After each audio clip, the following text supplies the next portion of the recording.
There is only one path forward for the ADC right now. Only one path. For Peter Obi, there are multiple paths, but one of his paths includes the ADC. So it is important that we talk about the path forward for ADC. The judgment of Justice Joyce Abdulmalik should not be viewed by ADC supporters as inimical to the ADC, because if you view it objectively, you will see that it is actually a blessing in disguise. What is the path forward for ADC? Atiku, Kwankwaso, Peter Obi, David Mark, Aregbesola, Dino Melaye, Kenneth Okonkwo, all of you, the big wigs of ADC, please respect the judgment of Justice Abdulmalik and do not appeal it. Do not appeal it. In fact, withdraw your cases in court wherever they are. Let all the different factions withdraw their cases and rally around the Justice Joyce Abdulmalik's judgment, which empowered the NEC as, not necessarily empowered, recognized the NEC as the only party organ surviving right now that can manage the affairs of the ADC. Take that as a win. It is a win. David Mark, you can still emerge as the national chairman of the ADC. You can still emerge. Just follow the right process. This judgment of Justice Abdulmalik can take you there. Nafiu Bala, withdraw your case. Just as much as David Mark should withdraw his case. Rally round the judgment of Justice Abdulmalik that empowers the state chairmen of the 36 states and the FCT as the surviving NEC party organ. Rally around them. So what will be your next step? And all of this can happen in good time for ADCs to still field candidates in the 2027 elections. Next steps. Because the surviving state chairmen of the ADC across all the states and the FCT, their tenure expires in about 14 days or thereabout, and because INEC requires 21 days notice before convention, or congresses, or primaries can be held, it means that technically the 36 state chairmen cannot conduct primaries or convention or what have you. But as the remaining surviving party organ of the ADC, they can hold an emergency session, invoke the doctrine of necessity in line with the constitution of the ADC, and then extend their tenure for minimum 30 days, maximum 90 days, for the sole purpose of doing one thing: conducting a national convention for the ADC, as well as party primaries and congresses. Once this emergency session is held and the NEC approves it, immediately the NEC must now do two things. They must now immediately amend the constitution of the ADC to remove the conditions of 2 years requirement to be chairman and all sundry provisions to open up the space for the national convention. They can then transmit these two conditions: the resolution to extend the tenure of the state chairman, 1. 2, the resolution to amend the constitution of the ADC to remove the 2-year requirement and all that, those two must then be transmitted alongside a date for Congress, a date for convention, and a date for primaries of the ADC, transmitted to INEC. Once this is done, it opens up the terrain. The congresses can hold as the constitution of the ADC requires.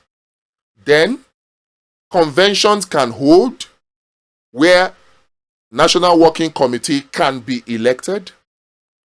And David Mark, Aregbesola, and the other NWC members are free to apply to become elected substantive NWC members of the ADC. And once the convention is concluded, then the primaries can be held to throw up candidates for elective positions in the 2027 election. This way, it becomes a win-win for everybody. Even Nafiu Bala can then contest to become whatever he wants in the ADC. Everybody is free to participate. The party presents a level playing field, and then nobody will then have any ground to take the internal affairs of the party to court, because the constitution was complied with, no member was disenfranchised, the constitution, the Electoral Act was complied with, the Constitution of Nigeria is complied with, and no crime was committed. So Section 83, subsection 7 cannot apply. Instead, Section 83, subsection 5 and 6 would then apply, protecting the party. This is the only way forward. Any attempt by the David Mark faction to continue this endless appeal will only end in one destination: paralyze the ADC and make it a useless vehicle for the 2027 elections. It will not profit anybody. I know some of you will argue and say that Atiku, Peter Obi, they have alternative arrangement. That is all well and good. You can make your alternative arrangement without destroying or paralyzing the African Democratic Congress. Way forward. Sheath your swords, all factions. Respect the judgment of Justice Joyce Abdulmalik. Respect it. And rally around the State Chairmen to move ADC forward.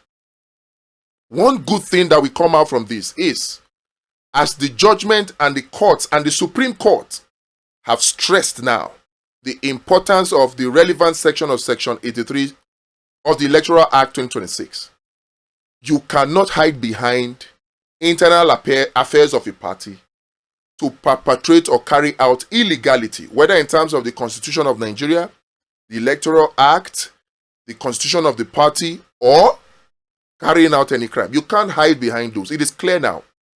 This way, a properly constituted party primaries involving every members of the political party, in this case ADC, as specified by the Electoral Act, a true direct primaries will be impossible to monetize.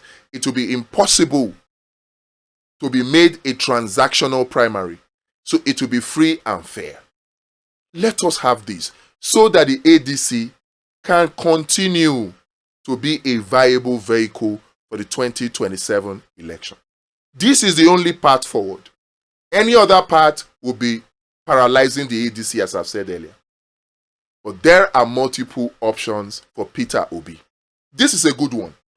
If the relevant camps within the APC will yield this advice, it will mean that we can then have congresses, conventions, and primary that are free and fair, where the playing field is level. Kwankwaso, Peter Obi, please talk to yourselves. Embrace Justice Joyce Abdulmalik's judgment. Let it be a rallying point. Dumebi Kachikwu, embrace that judgment. I know you have embraced it. Let A political party does not belong to one person. Once it is registered, nobody can claim ownership of it.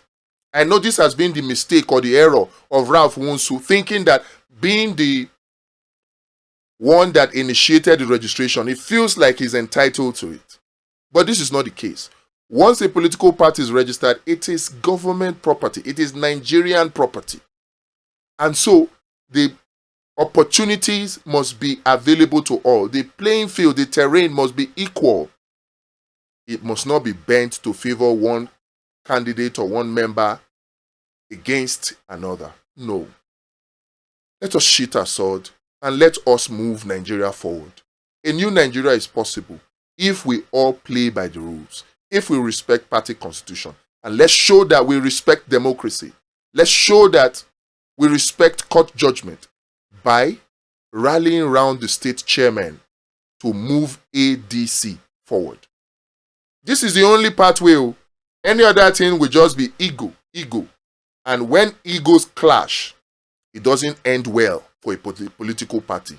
Look at what has happened with the PDP. Don't let that happen to you. In fact, in your case, it will be worse. Because for PDP, right now, Wike has control. One faction has. And so they can still participate in the 2027 election if they so desire. But if you do not respect the judgment of Justice Joyce Abdulmalik, then ADC will be paralyzed for the 2027 elections. And the only option will be for Peter Obi to look for another party. It still has that alternative. But with this opening, a new dawn is possible for the ADC.